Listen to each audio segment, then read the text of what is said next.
Punta Arenas. I think she is quite comfortable now, Dr. Cruz said, lowering the plastic flap of the oxygen tent around Tina as she slept. Mike Bowman sat beside the bed, close to his daughter. Mike thought Dr. Cruz was probably pretty capable. He spoke excellent English, the result of training at medical centers in London and Baltimore. Dr. Cruz radiated competence, and the Clínica Santa Maria, the modern hospital in Punta Arenas, was spotless and efficient. But even so, Mike Bowman felt nervous. There was no getting around the fact that his only daughter was desperately ill, and they were far from home. When Mike had first reached Tina, she was screaming hysterically. Her whole left arm was bloody, covered with a profusion of small bites, each the size of a thumbprint, and there were flecks of sticky foam on her arm, like a foamy saliva. He carried her back down the beach. Almost immediately, her arm began to redden and swell. Mike would not soon forget the frantic drive back to civilization, the four-wheel drive Land Rover slipping and sliding up the muddy track into the hills, while his daughter screamed in fear and pain, and her arm grew more bloated and red. Long before they reached the park boundaries, the swelling had spread to her neck, and then Tina began to have trouble breathing. "She'll be all right now?" Ellen said, staring through the plastic oxygen tent. "I believe so," Dr. Cruz said. "I have given her another dose of steroids, and her breathing is much easier, and you can see the edema in her arm is greatly reduced." Mike Bowman said, "About those bites." "We have no identification yet," the doctor said. "I myself haven't seen bites like that before, but you'll notice they are disappearing. It's already quite difficult to make them out. Fortunately, I have taken photographs for reference, and I have washed her arm to collect some samples of the sticky saliva, one for analysis here, a second to send to the labs in San Jose, and the third we will keep frozen in case it is needed. Do you have the picture she made?" "Yes," Mike Bowman said. He handed the doctor the sketch that Tina had drawn in response to the questions from the admitting officials. "This is the animal that bit her?" Dr. Cruz said, looking at the picture. "Yes," Mike Bowman said. "She said it was a green lizard, the size of a chicken or a crow." "I don't know of such lizard," the doctor said. "She has drawn it standing on its hind legs." "That's right," Mike Bowman said. "She said it walked on its hind legs." Dr. Cruz frowned. He stared at the picture a while longer. "I'm not an expert. I've asked for Dr. Gutierrez to visit us here. He's a senior researcher at the Reserva Biologica de Carrara, which is across the bay. Perhaps he can identify the animal for us." "Isn't there someone from Cabo Blanco?" Bowman asked. "That's where she was bitten." "Unfortunately not," Dr. Cruz said. "Cabo Blanco has no permanent staff, and no researcher has worked there for some time. You are probably the first people to walk on that beach for several months, but I am sure you will find Dr. Gutierrez to be knowledgeable." Dr. Gutierrez turned out to be a bearded man wearing khaki shorts and shirt. The surprise was that he was American. He was introduced to the Bowmans, saying in a soft southern accent, "Mr. and Mrs. Bowman, how are you doing? Nice to meet you." And then explaining that he was a field biologist from Yale who had worked in Costa Rica for the last 5 years. Marty Gutierrez examined Tina thoroughly, lifting her arm gently, peering closely at each of the bites with a penlight, then measuring them with a small pocket ruler. After a while, Gutierrez stepped away, nodding to himself as if he had understood something. He then inspected the Polaroids and asked several questions about the saliva, which Cruz told him was still being tested in the lab. Finally, he turned to Mike Bowman and his wife, waiting tensely. "I think Tina's going to be fine. I just want to be clear about a few details," he said, making notes in a precise hand. "Your daughter says she was bitten by a green lizard, approximately 1 foot high, which walked upright onto the beach from the mangrove swamp." "That's right, yes." "And the lizard made some kind of vocalization?" "Tina said it chirped, or squeaked." "Like a mouse, would you say?" "Yes." "Well then," Dr. Gutierrez said, "I know this lizard." He explained that of the 6,000 species of lizard in this world, no more than a dozen species walked upright. Of those species, only 4 were found in Latin America. And judging by the coloration, the lizard could only be one of the 4. I am sure this lizard was a Basilicus amoratus, a striped basilisk lizard, found here in Costa Rica and also in Honduras. Standing on their hind legs, they are sometimes as tall as a foot. Are they poisonous? No, Mrs. Bowman, not at all. Gutierrez explained that the swelling in Tina's arm was an allergic reaction. According to the literature, 14% of people are strongly allergic to reptiles, he said, and your daughter seems to be one of them. She was screaming. She said it was so painful. Probably it was, Gutierrez said. Reptile saliva contains serotonin, which causes tremendous pain. He turned to Cruz. Her blood pressure came down with antihistamines? Yes, Cruz said, promptly. Serotonin, Gutierrez said, no question. Still, Ellen Bowman remained uneasy. But why would a lizard bite her in the first place? Lizard bites are very common, Gutierrez said. Animal handlers in zoos get bitten all the time. And just the other day, I heard that a lizard had bitten an infant in her crib in Amaloya, about 60 miles from where you were. So, bites do occur. I'm not sure why your daughter had so many bites. What was she doing at the time? Nothing. She said she was sitting pretty still because she didn't want to frighten it away. Sitting pretty still, Gutierrez said, frowning. He shook his head. Well, I don't think we can say exactly what happened. Wild animals are unpredictable. And what about the foamy saliva on her arm? Ellen said. I keep thinking about rabies. No, Dr. Gutierrez said. A reptile can't carry rabies, Mrs. Bowman. Your daughter has suffered an allergic reaction to the bite of a basilisk lizard. Nothing more serious. Mike Bowman then showed Gutierrez the picture that Tina had drawn. Gutierrez nodded. I would accept this as a picture of a basilisk lizard, he said. A few details are wrong, of course. The neck is much too long, and she has drawn the hind legs with only 3 toes instead of 5. The tail is too thick and raised too high. But otherwise, this is a perfectly serviceable lizard of the kind we're talking about. But Tina specifically said the neck was long, Ellen Bowman insisted, and she said there were 3 toes on the foot. Tina's pretty observant, Mike Bowman said. I'm sure she is, Gutierrez said, smiling. But I still think your daughter was bitten by a common Bacillus emiratus and had a severe herpetological reaction. Normal time course with medication is 12 hours. She should be just fine in the morning. In the modern laboratory in the basement of the Clinica Santa Maria, word was received that Dr. Gutierrez had identified the animal that had bitten the American child as a harmless basilisk lizard. Immediately, the analysis of the saliva was halted, even though a preliminary fractionation showed several extremely high molecular weight proteins of unknown biological activity. But the night technician was busy, and he placed the saliva samples on the holding shelf of the refrigerator. The next morning, the day clerk checked the holding shelf against the names of discharged patients. Seeing that Bowman, Christina L., was scheduled for discharge that morning, the clerk threw out the saliva samples. At the last moment, he noticed that one sample had the red tag, which meant that it was to be forwarded to the university lab in San Jose. He retrieved the test tube from the wastebasket and sent it on its way. Go on, say thank you to Dr. Cruz, Ellen Bowman said, and pushed Tina forward.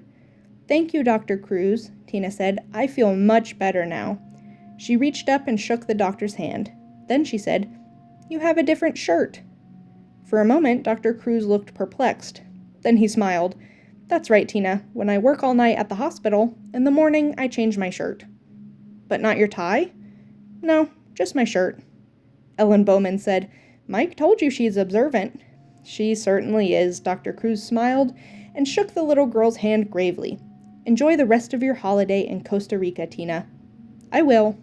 The Bowman family had started to leave when Dr. Cruz said, Oh, Tina, do you remember the lizard that bit you? Uh-huh. Do you remember its feet? Uh-huh. Did it have any toes? Yes. How many toes did it have? 3, she said. How do you know that? Because I looked, she said. Anyway, all the birds on the beach made marks in the sand with 3 toes like this. She held up her hand, middle 3 fingers spread wide. And the lizard made those kinds of marks in the sand, too. The lizard made marks like a bird? Uh-huh, Tina said. He walked like a bird, too. He jerked his head like this, up and down. She took a few steps, bobbing her head. After the Bowmans had departed, Dr. Cruz decided to report this conversation to Gutierrez at the biological station. "I must admit the girl's story is puzzling," Gutierrez said. "I have been doing some checking myself. I'm no longer certain she was bitten by a basilisk. Not certain at all." "Then what could it be?" "Well," Gutierrez said, "let's not speculate prematurely. By the way, have you heard of any other lizard bites at the hospital?" "No. Why?" "Let me know, my friend, if you do." The beach. Marty Gutierrez sat on the beach and watched the afternoon sun fall lower in the sky until it sparkled harshly on the water of the bay and its rays reached beneath the palm trees, to where he sat among the mangroves on the beach of Cabo Blanco. As best he could determine, he was sitting near the spot where the American girl had been 2 days before. Although it was true enough, as he had told the Bowmans, that lizard bites were common, Gutierrez had never heard of a basilisk lizard biting anyone, and he had certainly never heard of anyone being hospitalized for a lizard bite. Then, too, the bite radius on Tina's arm appeared slightly too large for a basilisk. When he got back to the Carrara station, he had checked the small research library there, but found no references to basilisk lizard bites. Next, he checked International Biosciences Services, a computer database in America, but he found no references to basilisk bites or hospitalization for lizard bites. He then called the medical officer in Amaloya, who confirmed that a 9-day-old infant, sleeping in its crib, had been bitten on the foot by an animal the grandmother, the only person actually to see it, claimed was a lizard. Subsequently, the foot had become swollen, and the infant had nearly died. The grandmother had described the lizard as green with brown stripes. It had bitten the child several times before the woman frightened it away. "Strange," Gutierrez had said. "No, like all the others," the medical officer replied, adding that he had heard of other biting incidents. A child in Vasquez, the next village up the coast, had been bitten while sleeping, and another in Puerto Socorro. All these incidents had occurred in the last 2 months. All had involved sleeping children and infants. Such a new and distinctive pattern led Gutierrez to suspect the presence of a previously unknown species of lizard. This was particularly likely to happen in Costa Rica. Only 75 miles wide at its narrowest point, the country was smaller than the state of Maine. Yet within its limited space, Costa Rica had a remarkable diversity of biological habitats. Sea coasts on both the Atlantic and the Pacific, 4 separate mountain ranges including 12,000-foot peaks and active volcanoes, rainforests, cloud forests, temperate zones, swampy marshes, and arid deserts. Such ecological diversity sustained an astonishing diversity of plant and animal life. Costa Rica had 3 times as many species of birds as all of North America, more than 1,000 species of orchids, more than 5,000 species of insects. New species were being discovered all the time at a pace that had increased in recent years, for a sad reason. Costa Rica was becoming deforested, and as jungle species lost their habitats, they moved to other areas, and sometimes changed behavior as well. So, a new species was perfectly possible, but along with all the excitement of a new species was the worrisome possibility of new diseases. Lizards carried viral diseases, including several that could be transmitted to man. The most serious was central saurian encephalitis, or CSE, which caused a form of sleeping sickness in human beings and horses. Gutierrez felt it was important to find this new lizard, if only to test it for disease. Sitting on the beach, he watched the sun drop lower and sighed. Perhaps Tina Bowman had seen a new animal, and perhaps not. Certainly Gutierrez had not. Earlier that morning, he had taken the air pistol, loaded the clip with ligamine darts, and set out for the beach with high hopes. But the day was wasted. Soon he would have to begin the drive back up the hill from the beach. He did not want to drive that road in darkness. Gutierrez got to his feet and started back up the beach. Farther along, he saw the dark shape of a howler monkey, ambling along the edge of the mangrove swamp.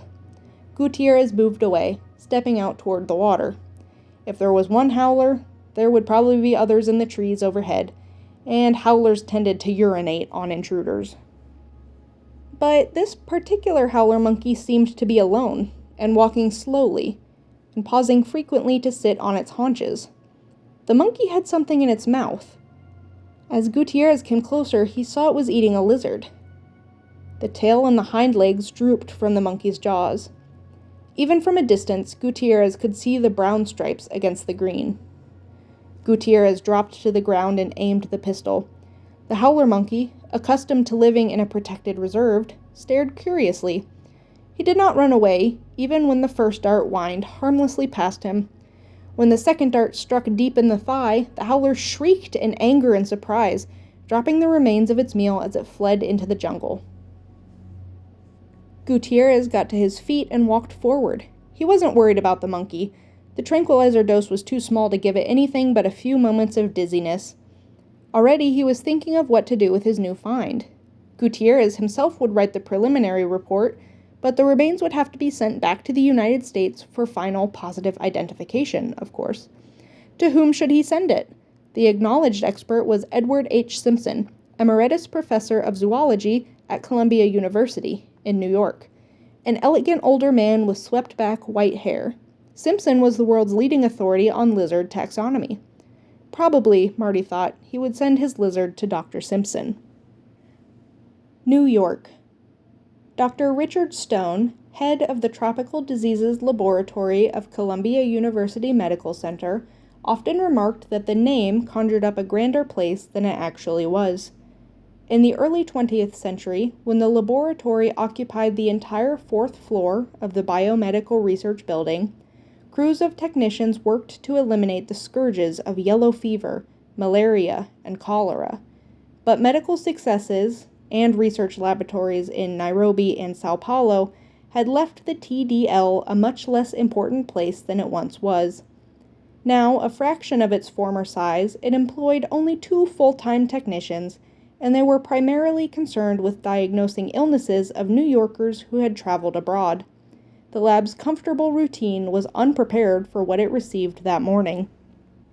"Oh, very nice," the technician in the Tropical Diseases Laboratory said as she read the customs label.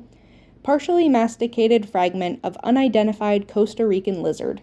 She wrinkled her nose. "This one's all yours, Dr. Stone." Richard Stone crossed the lab to inspect the new arrival. "Is this the material from Ed Simpson's lab?" "Yes," she said, "but I don't know why they'd send a lizard to us." "His secretary called," Stone said. "Simpson's on a field trip in Borneo for the summer, and because there's a question of communicable disease with this lizard, she asked our lab to take a look at it. Let's see what we've got." The white plastic cylinder was the size of a half-gallon milk container. It had locking metal latches and a screw top. It was labeled International Biological Specimen Container, and plastered with stickers and warnings in 4 languages. The warnings were intended to keep the cylinder from being opened by suspicious custom officials. Apparently, the warnings had worked. As Richard Stone swung the big light over, he could see the seals were still intact. Stone turned on the air handlers and pulled on plastic gloves and a face mask. After all, the lab had recently identified specimens contaminated with Venezuelan equine fever, Japanese bee encephalitis, Kyansanor forest virus, Langat virus, and Mayaro. Then he unscrewed the top. There was the hiss of escaping gas, and white smoke boiled out. The cylinder turned frosty cold. Inside he found a plastic Ziploc sandwich bag containing something green. Stone spread a surgical drape on the table and shook out the contents of the bag. A piece of frozen flesh struck the table with a dull thud. "Huh," the technician said. "Looks eaten." "Yes, it does," Stone said. "What do they want with us?" The technician consulted the enclosed documents. "Lizard is biting local children. They have a question about identification of the species and a concern about diseases transmitted from the bite." She produced a child's picture of a lizard, signed Tina at the top. One of the kids drew a picture of the lizard. Stone glanced at the picture. "Obviously, we can't verify the species," Stone said, "but we can check diseases easily enough, if we can get any blood out of this fragment. What are they calling this animal?" "Basiliscus amoratus, with 3-toe genetic anomaly," she said, reading. "Okay," Stone said. "Let's get started. While you're waiting for it to thaw, do an x-ray and take Polaroids for the record. Once we have blood, start running antibody sets until we get some matches. Let me know if there's a problem." Before lunchtime, the lab had its answer. The lizard blood showed no significant reactivity to any viral or bacterial antigen. They had run toxicity profiles as well, and they had found only one positive match. The blood was mildly reactive to the venom of the Indian king cobra, but such cross-reactivity was common among reptile species, and Dr. Stone did not think it noteworthy to include in the facts his technician sent to Dr. Martin Gutierrez that same evening. There was never any question about identifying the lizard. That would await the return of Dr. Simpson. He was not due back for several weeks, and his secretary asked if the TDL would please store the lizard fragment in the meantime.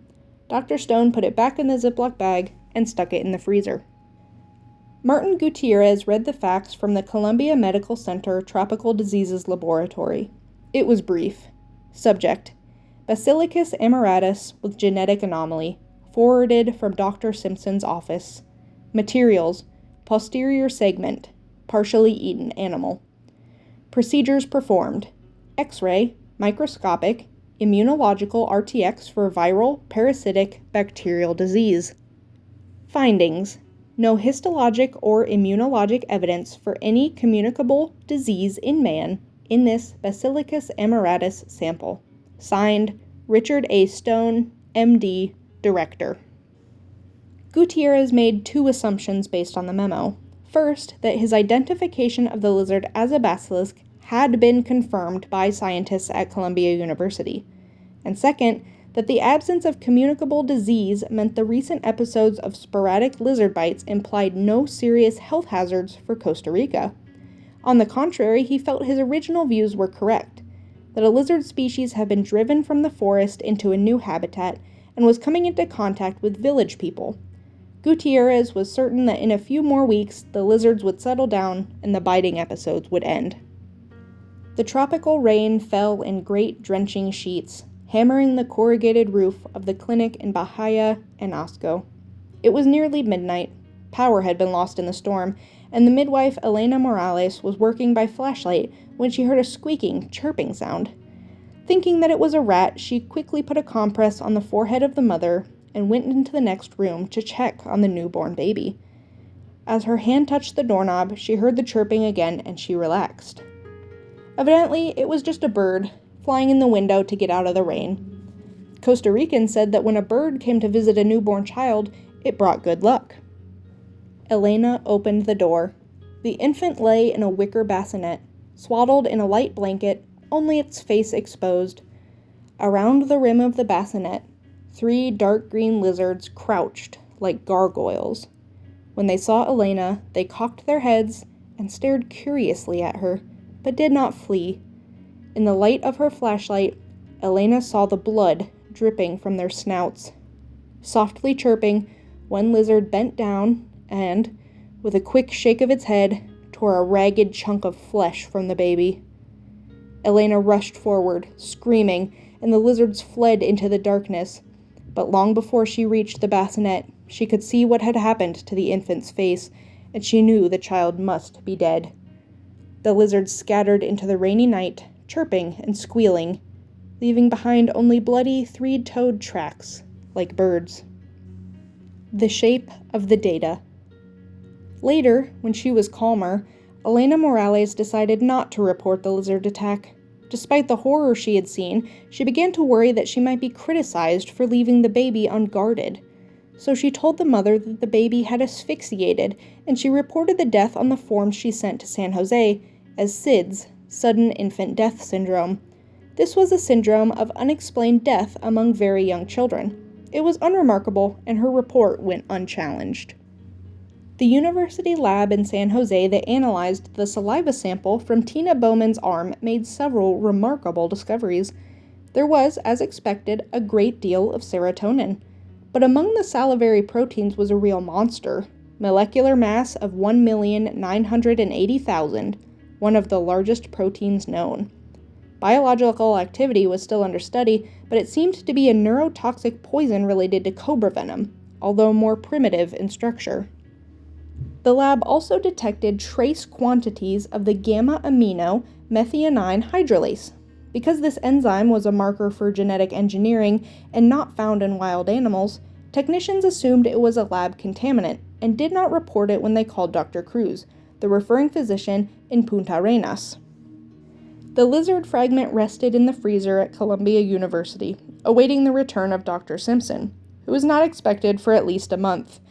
And so things might have remained, had not a technician named Alice Levin walked into the Tropical Diseases Laboratory, seen Tina Bowman's picture, and said, "Aw, whose kid drew the dinosaur?"